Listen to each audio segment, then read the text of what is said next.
No need to shout. What's going down? It's your boy vTriplei, and this is V's Dollar Theater. And we just got the latest chapter of Dragonball Super, Dragonball Chapter Super 71, and it's entitled The Heeters Plan. And we're basically getting a breakdown of what the Heeters plan to do once they get rid of Frieza.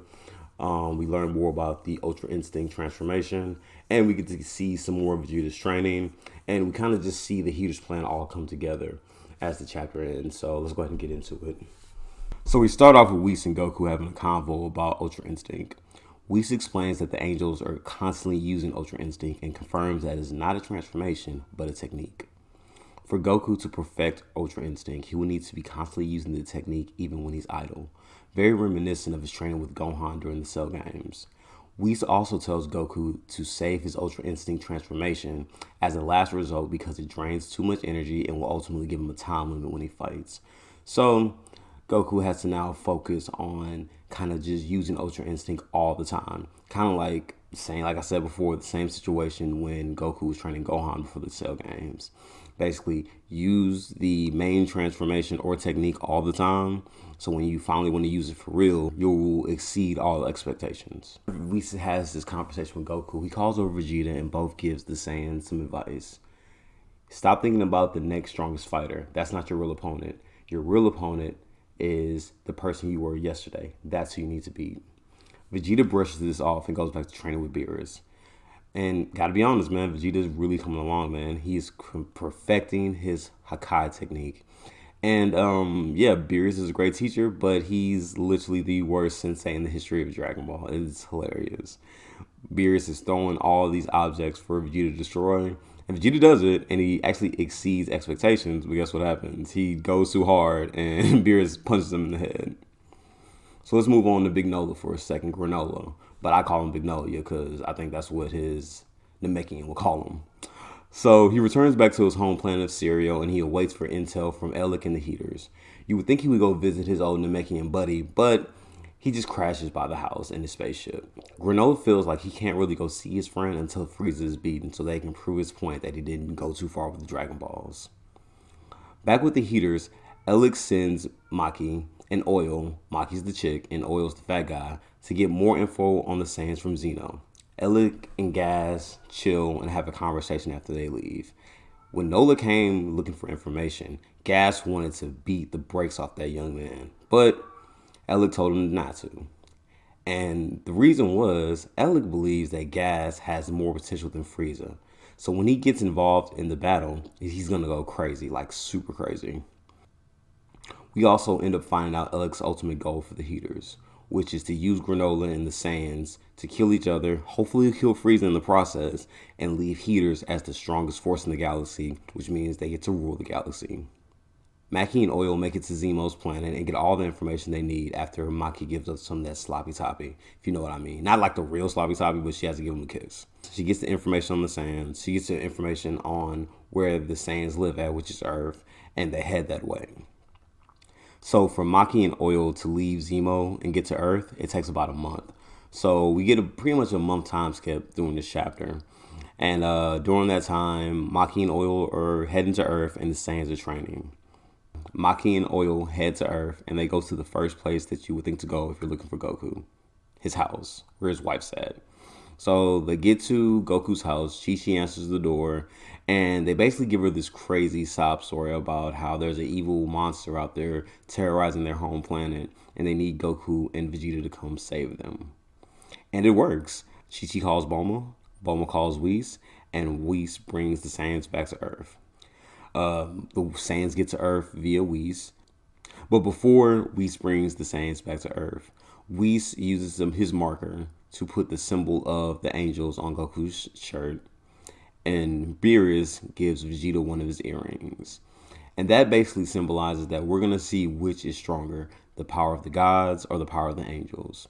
And Whis brings them to Earth, he leaves, and basically Maki and Oil give them the breakdown and tell them that, hey, we'll bring you to our planet, just ride with us, and yeah, you can take care of this threat for us, and they will give Chi-Chi a bunch of money for their services. So now, this kind of goes into a kind of a funny thing about Dragon Ball right now. Goku and Vegeta for so long have been these warriors that just kind of defend Earth, but now they're becoming more of, they're kind of getting jobs based on their skills, and their skills are fighting. So during the moral arc, they became policemen, basically, right? Now they're basically bounty hunters. And though they're being bounty hunters for a job that's not necessarily needed, they're still bounty hunters, basically taking out this threat for the Heeters, which they obviously don't know that it's all a lie, but they'll find out soon enough. So they head to the planet, and as Maki and Oil bring Goku and Vegeta to Cereal, Elliot contacts Granola and tells them that, hey, Saiyans are coming, and Frieza sent them.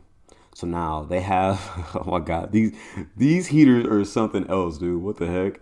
They basically Elliot basically called Granola and told him, hey, the Saiyans are on the way. And I think they're in cahoots with Frieza. And they honestly are, because of the Tournament of Power. And so they're going to head out there, and Granola is turned because now he gets to finally avenge his people.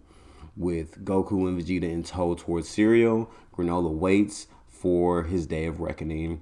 And that basically ends the chapter, man. So now I'm going to go ahead and get into some of my thoughts, man. First things first. I'm really happy that Goku and Vegeta have these great senseis who are so much stronger than them, because now they're actually learning something as opposed to fixing something. It's been a very long time since Goku and Vegeta had someone who was stronger than them that was actually guiding them. If you go back to Z, when the Buu arc happened, guess who? They were basically now hanging out with deities trying to fix this problem, but the deities were so much weaker than Goku and Vegeta, and we've seen the consequences of that during the Goku Black Saga. But now the whole arc of Dragonball Super has been, hey, there's something way more stronger than the Saiyans out there, and luckily these entities who are stronger than the Saiyans actually want to hang out with them and want to use them to better the universe, as long as maybe even better themselves, and even maybe take their place one day, which it kind of seems like it's going as far as the direction with the story, right? Goku is obviously going to probably be the Whis, and Vegeta is going to be the Beerus. Both are super strong individuals, but one is obviously stronger than the other, but the other one has a lot of contentions around his power, right? Whis can never attack someone, but he's there to make sure that Beerus never goes out of control. That's why he can knock out Beerus with like one hit. At the same time, Beerus is basically what's needed in the universe to make sure that it keeps functioning. To create, you got to destroy, and that's what we've been getting this whole arc so far. So shout out to the Saiyans. It's kind of crazy though how, like, all right, Goku and Vegeta are deities. Y'all don't sense this finesse coming? Like, y'all tripping. But anyways, let's get a little bit into the Heeters. So a little fun fact for you. I think the Heeters, like, kind of how Toriyama loves to freaking name his ops after like food and stuff like that. He's basically using the Heeters. They're named after energy, right? One's named gas, one's named electricity, one's named oil. I want to say Maki's a type of energy. I'm going to look it up later. But yeah, that's pretty cool, man. Shout out to Toriyama for just using everyday things to make these great stories. So yeah, man, the Heeters are pretty cold, man. You can't, like I said in the last video, you cannot always fix your problems with brute force. Just like we're learning with Granola, you can't just fix all your problems with a wish. You can't fix all your problems with brute force, because guess what? There's someone smarter than you out there. And the Heeters seem to be kind of smart, so they're really going to keep our heroes on their toes. As for Granola, I really hope that once they start fighting, they quickly realize that they're not the enemy, that the Saiyans have paid for their deeds via total annihilation, and Frieza has paid for his deeds a multitude of times, but he's still a piece of crap. But I can see Granola really giving the Saiyans like some real issues. You feel what I'm saying? Like they've been told by, when I say they, I mean Goku and Vegeta have been told by the Heeters that Nola is a big problem. And Whis is obviously aware mostly of the situation, but he's not sure what side Nola's going to be on. Is he really going to be a threat, or is he going to be someone who can actually be used to help? And it doesn't really matter, because here's the thing. Even if Nola kills Goku and Vegeta, he doesn't have that much time left. So at the worst case scenario, the superpowers we know, such as Goku, Vegeta, Nola, and even probably Frieza, they'll probably just all die. in this thing, and then this universe would just kind of be balanced, you know, because Goku and Vegeta are super broken.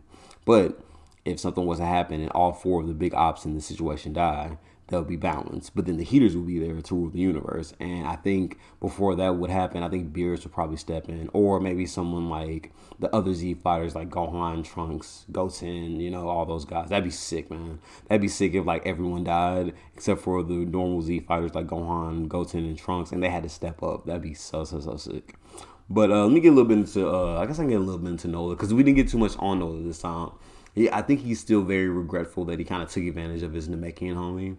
But he has a goal in mind, and he's going to figure it out any way he needs to. So, hey, man, it is what it is, man. Hopefully his lesson in this whole story will be, of course, you know, the lesson is you can't use the Dragon Ball to solve all your problems.